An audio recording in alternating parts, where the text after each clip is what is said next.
Hi everyone, this is Jackie and this is Escaping My Brain, and I'm going to review the new X-Men Apocalypse movie. My reviews are different than most reviewers because I break the movie down into four parts: the good, the okay, the bad, and the what. And I also tell you how I would have changed the movie and how I would like to see it. So if you don't want to watch the review, click the link and you'll be going to the how I would have changed it section. I need to come up with a new name for that. Before I saw X-Men Apocalypse, I was very excited when I found out that Apocalypse was going to be the new villain. I just knew that the movie was going to be epic. Like many 90s kids, I grew up watching the X-Men animated series, and Apocalypse in the cartoon scared the crap out of me. He was an all-powerful demigod, and the fact that the X-Men couldn't just kill him like they did with the Sentinels, the Morlocks, or Magneto was very scary to me. And unfortunately, this movie didn't live up to my expectations. The good. I felt that the movie, in a way, was a gift to the fans of the 90s animated series of the X-Men because there were a couple of Easter eggs just from the show. The main one being Jubilee dressed in the total 80s gear that looked just like the cartoon character. After the events of the last movie, we find Magneto a wanted criminal because he tried to kill the president. And he's living under an assumed name in Poland. He has a new job. He's living his normal, regular life with a new family. I don't want to spoil the movie, but something happened and his actions and why he does it is completely justified.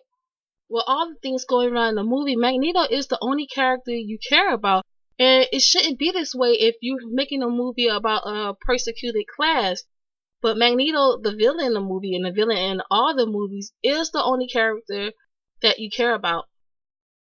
The movie introduces new X-Men characters, and the three that stood out to me were Storm, played by Alexandra Shipp. She did a great job. She looked exactly like Storm. My only complaint, which is usually my complaint for a lot of them, is that I wish she was a little taller, but she looks great in that mohawk. Cody Smith-McKee, he plays Nightcrawler, and he's kind of awkward looking, the way that you kind of expect a young Nightcrawler to be. And I really like that they included the fact that he was religious. In a certain scene, he starts praying, and in this politically correct world, it's kind of surprised they even include that.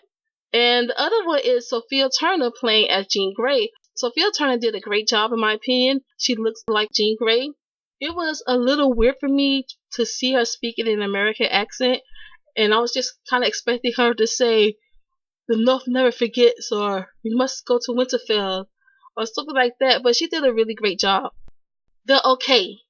Apocalypse in the movie was a little underwhelming. In the movie, we're introduced to Apocalypse at this transformation ceremony. He has to transfer into a new mutant body, and this is how he lives forever.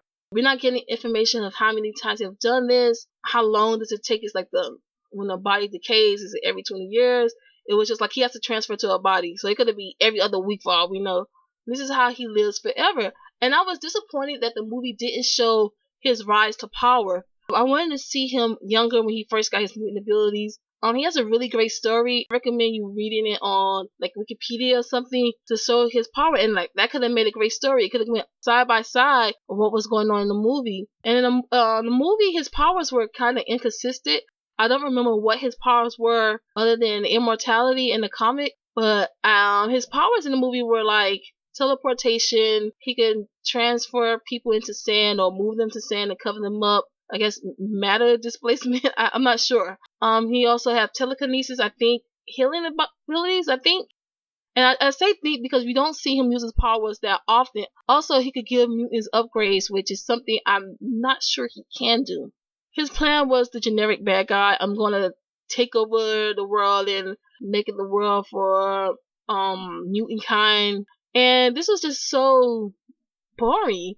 Because the Apocalypse that I know was conniving, patient. I mean, he's a mortal. You don't have to take over the world already. He created mutant A's, i.e. the legacy virus in the animated series. And yet here we are seeing him destroy Egypt because he wants a new pyramid, and that's it. The only good thing else about it was that he looked like Apocalypse in the animated series. The bad. My least favorite part of the movie was Mystique, aka Raven. For the most part, I'm gonna call her Raven in this just because I don't think Jennifer Lawrence played the true Mystique.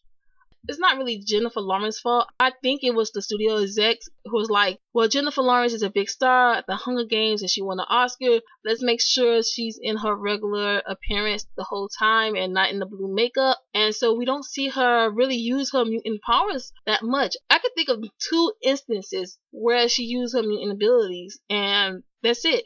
Raven in the movie is portrayed as this mutant freedom fighter. It's implied that she helps mutants who are being mistreated by humans and send them on a mutant underground railroad.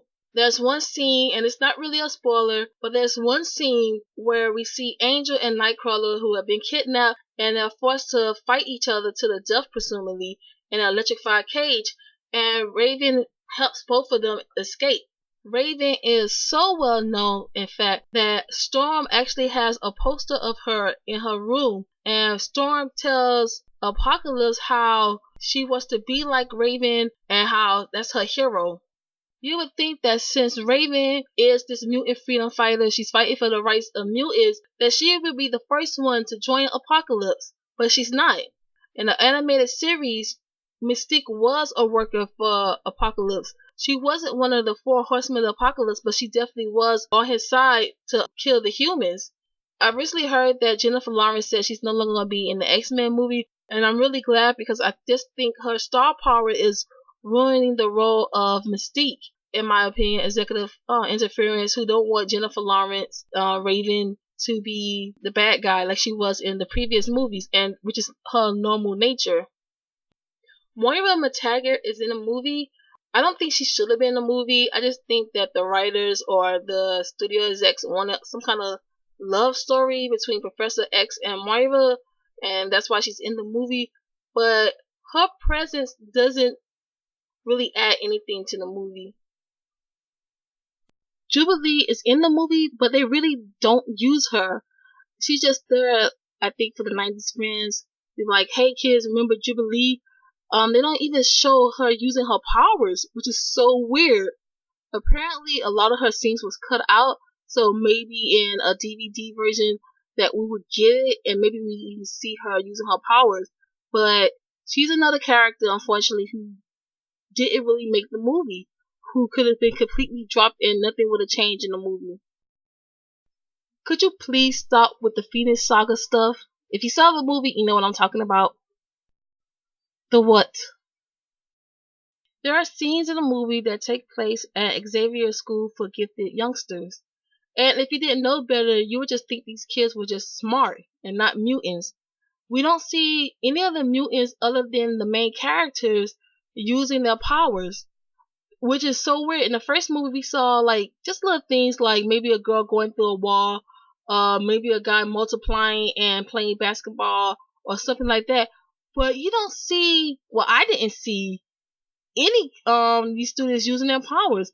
It was just regular students at a regular school. So what made this school gifted? I was kind of hoping maybe they'll show girls surrounded by squirrels or something, but they didn't show any of that. And along with the school, there were no other mutants shown in the movies. In the movie, we are led to believe that mutants are now generally accepted by American society.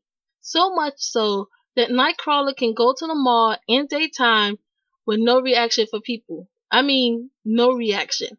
There is no children pointing and staring. There's no whispering. There's no angry looks. There's nothing. He's just viewed as a normal person. I find this really hard to believe given American history with minorities. It took 100 years after the end of slavery for black people to get any basic human. Even now, 15 years after the 9/11 attacks, we're still getting news report nearly every month about a Muslim American getting pulled off an airplane because someone thinks they're a terrorist. So how is it that people are generally accepting mutants, beings with powers that could do terrible things to a person? So this is the part of the video where I tell you what I think the movie should have been about. I think the real enemy of this movie should have been Friends of Humanity. Instead of facing a big bad like Apocalypse, it should have been about the society's prejudice of mutants. If you don't know, Friends of Humanity are the X-Men's version of the KKK. The movie should have focused on the struggle of being accepted and overcoming anti-mutant prejudice. Anti-mutant prejudice could lead to introduce other mutants, such as Rogue. If you are familiar with the animated series, you know that Rogue was kicked out of her home by her father once he discovered that she was a mutant. This will allow for more character development and explain why so many mutants, or at least the Four Horsemen, were willing to follow Apocalypse. I still think Apocalypse should have been in the movie, but he should have been more in the background, getting used to this new world, building alliances. It could still show Apocalypse still need people to help him out, so they could show him building up alliances or making a plan to get rid of all the humans, aka mutant aids. The island of Genosha should have been introduced as well. The island was used to put mutants on to separate them from the world, and it was also an allegory for apartheid South Africa. Overall, I did like the movie, but it was just too forgettable and too generic, and it didn't really do much in character development. This just felt like more of a filler movie than anything substantial. So what did you think of the movie? How would you change it? Leave a comment below and like the video and share it. Thank you for watching.